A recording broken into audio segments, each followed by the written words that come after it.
université comme l'Université de Dakar a sa fondation et c'est l'université, la fondation et les structures bancaires qui autorisent la mise en place de ce dispositif de crédit aux étudiants. Donc, il faut aller au-delà donc des bourses pour régler carrément ces problèmes sociaux dont les étudiants sont confrontés souvent. Vraiment, je suis très très bien placé pour dire que la généralisation des bourses là, et des bourses de 3e cycle n'était pas adossée à une réflexion maîtrisée. Bon, j'étais recteur et c'est en début d'année, je crois il y a 5-6 ans, que je faisais une note au ministre en lui proposant d'éclater les ressources allouées, comment distribuer des bourses à tout le monde au moment où on n'est pas capable de mettre des infrastructures de qualité dans les autres universités. L'université de Saint-Louis n'a pas suffisamment d'infrastructures. L'université de Ziguinchor, quand je suis allé à Ziguinchor, toute la nuit, je n'ai pas dormi parce que je me demandais est-ce que j'avais bien travaillé, parce que c'est nous qui avions aidé le gouvernement dans la partie pédagogique et le recrutement et les filières. Mais ce qui m'avait échappé, c'est de suivre au niveau des infrastructures. Une université, c'est d'abord des murs. Que je proposais déjà au gouvernement de prendre l'argent réservé aux bourses et de l'éclater en 3 composantes. Un tiers pour les bourses, un autre tiers pour un fonds de garantie dans les banques pour lever les crédits aux étudiants. Donc, si tu mets X, tu as exponentielle de X comme crédit bancaire, comme garantie. Et l'autre tiers, c'est un fonds d'investissement dans les universités pour faire des murs de qualité, mais renouveler en permanence l'équipement. Pour dire que on peut s'organiser nous-mêmes. On n'a même pas besoin que d'autres nous disent les orientations. Si nous suivons bien... Seulement cette généralisation des bourses dont vous parlez a peut-être de l'élan politique. Parce que ça dépend peut-être du bon vouloir politique. Oui, mais un bon vouloir politique doit s'adosser à une réflexion et à une maîtrise. Ça a entraîné des dérapages énormes. Mais aujourd'hui, on peut sortir... mais je pense... Le remettre en cause peut-être peut créer des problèmes. Non, non, on ne remet jamais en cause. Il faut substituer à un système qui lui est supérieur. Et je crois, explorer les crédits aux étudiants, quand... Dans un think tank avec des collègues américains, je devais aller à la Réunion. J'avais interviewé un certain nombre de banques et une des banques m'avait dit que les filières à fort taux de placement, on n'avait pas besoin de garantie pour les crédits aux étudiants. Et donc, si on apprend aux étudiants à gérer leur argent, au lieu d'avoir 30 000 francs de bourse ou 36 000 francs, on leur donne 75 000 francs de crédit par 75, en tout cas, ce qui leur permet de payer leurs droits d'inscription et de vivre correctement toute l'année, certainement on aura un plus grand taux de réussite, d'autant que... Mais un crédit, ça se rembourse. Bon, il ne faut pas aller aux dérives américaines. Il ne faut pas aller aux dérives américaines pour dire que Obama vient de terminer le remboursement de son crédit, mais il ne faut pas aller jusqu'aux dérives américaines. Mais je crois que c'est un des meilleurs systèmes équitables. Parce que sinon, qu'est-ce qu'il y aura? Les enfants nantis accéderont aux meilleures structures de formation et les autres n'y accéderont pas. Tout système qui n'est pas équitable n'est pas durable. D'accord. Alors, finalement, on en vient à un autre point. Comment maintenant instaurer cette culture de la paix qui est tant souhaitée aujourd'hui? Comment réussir ce pacte qui est un vœu de l'autorité aujourd'hui et qu'il a exprimé?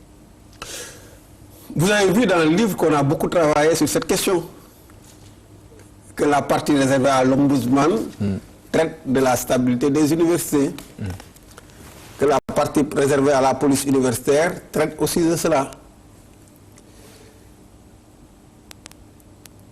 Je crois que nous tous, nous devons comprendre qu'est-ce que c'est que l'université.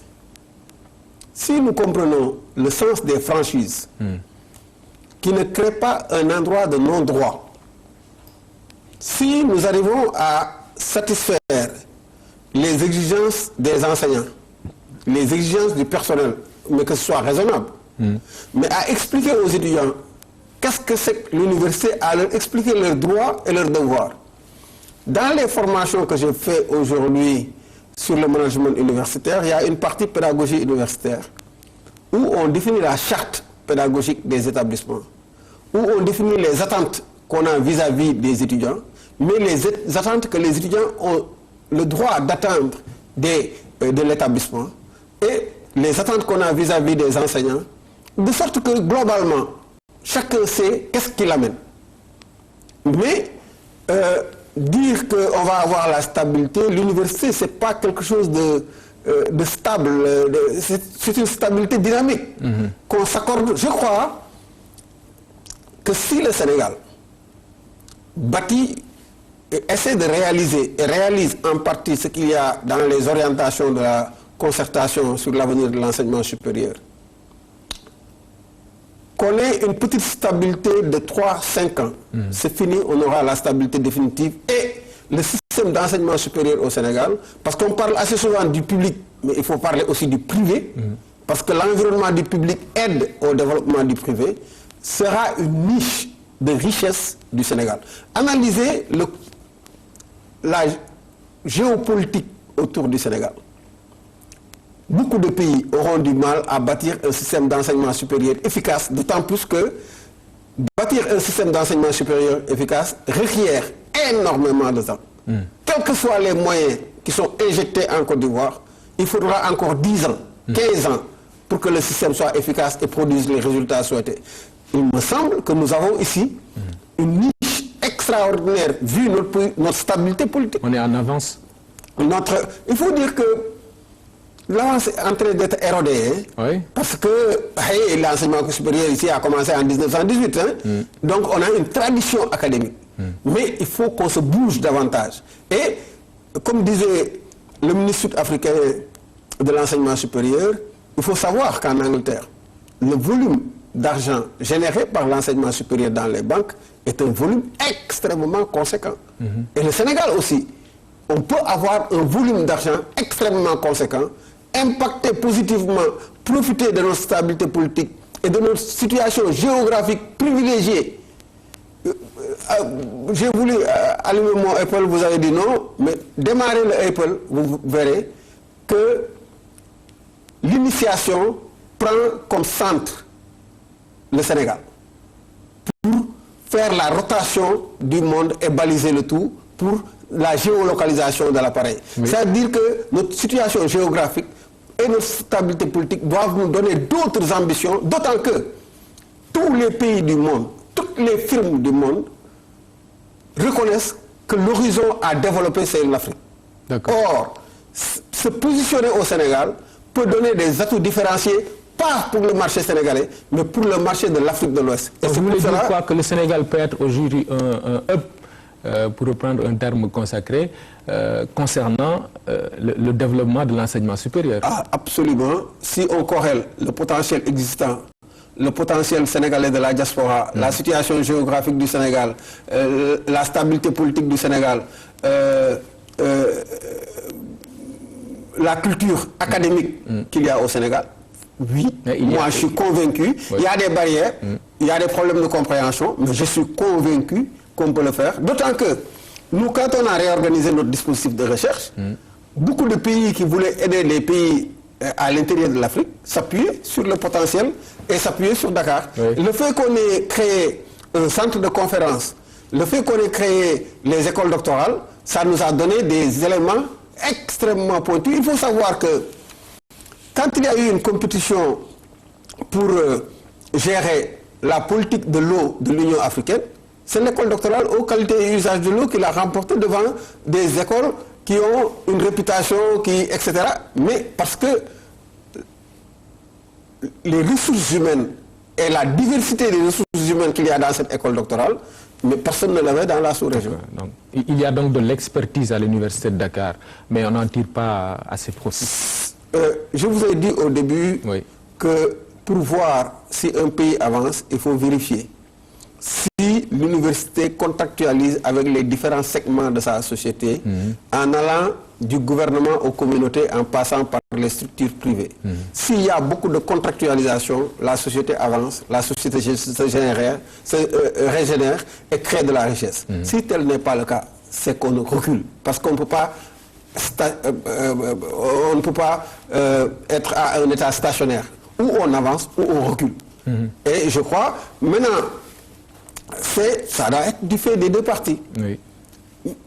Le tournure qu'il y a au niveau de nos gouvernements ne nous aide pas.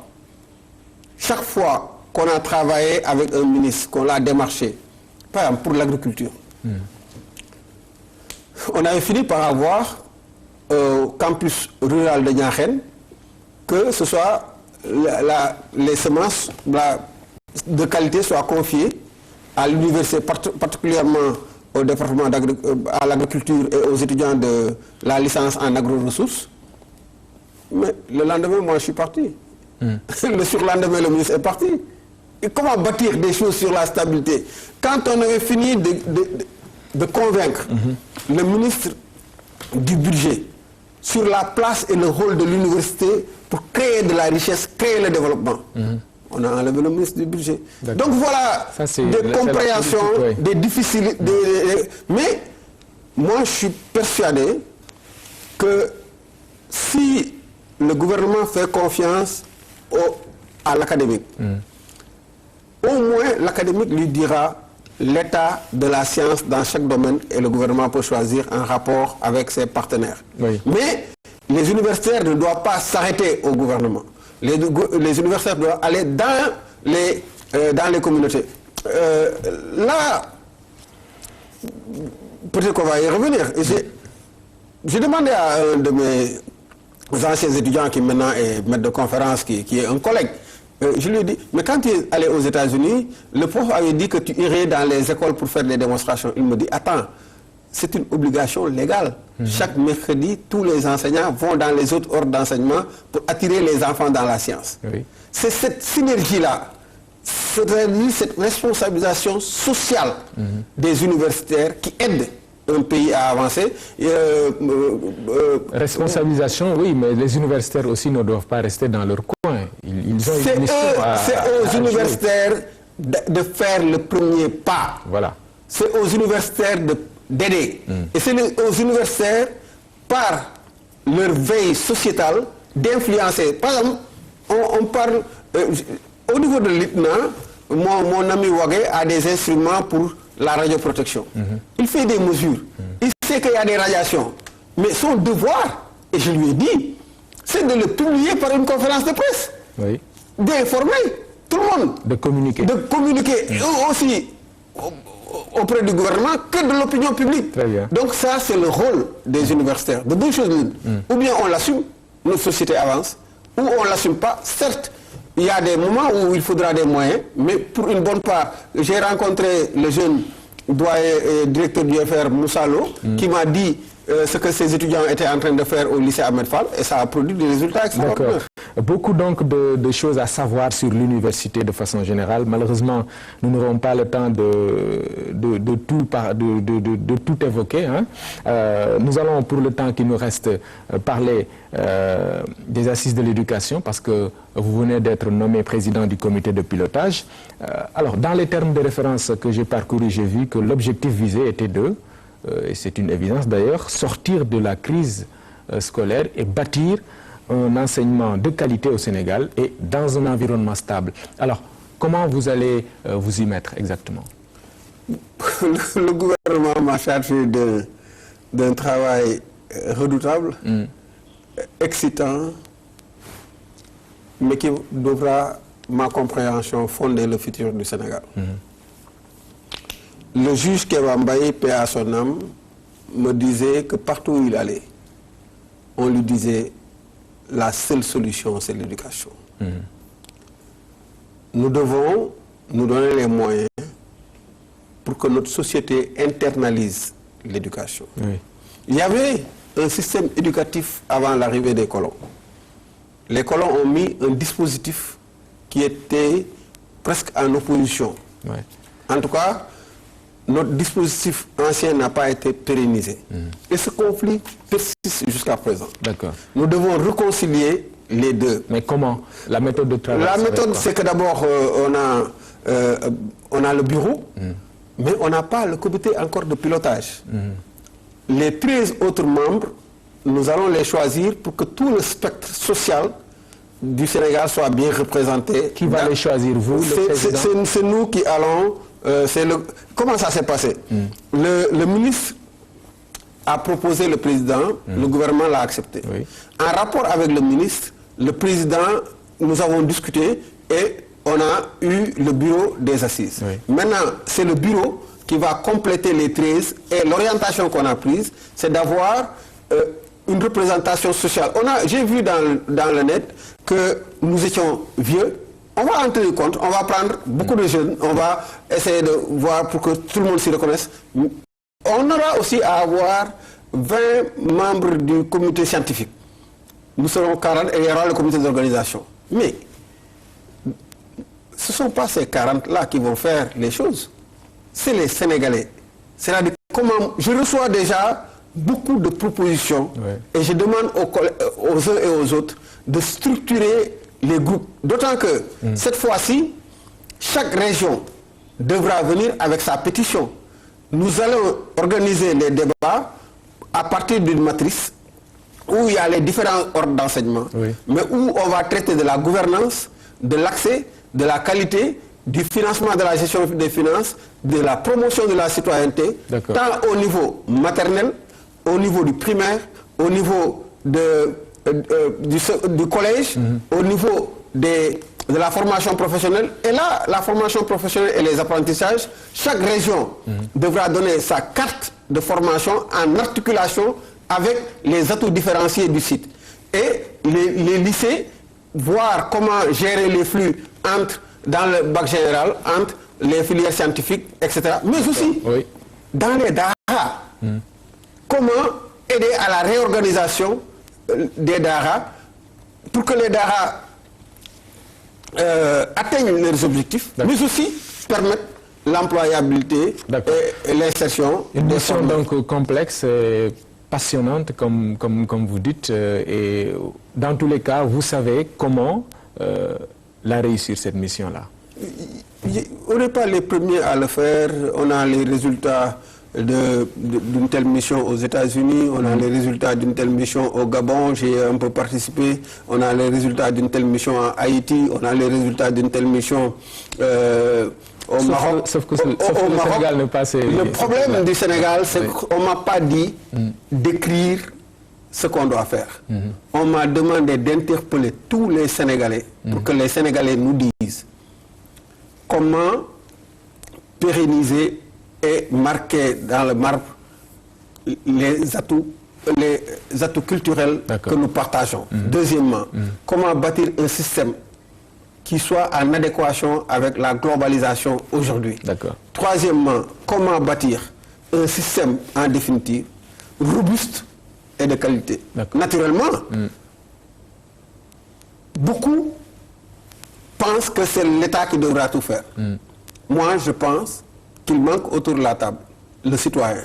Quand le citoyen est debout, tout change. Et tout change rapidement. Vous allez l'intégrer, ce citoyen-là. Il faut absolument que chacun... Nous sommes en train de réfléchir d'ailleurs sur une charte éthique du bureau.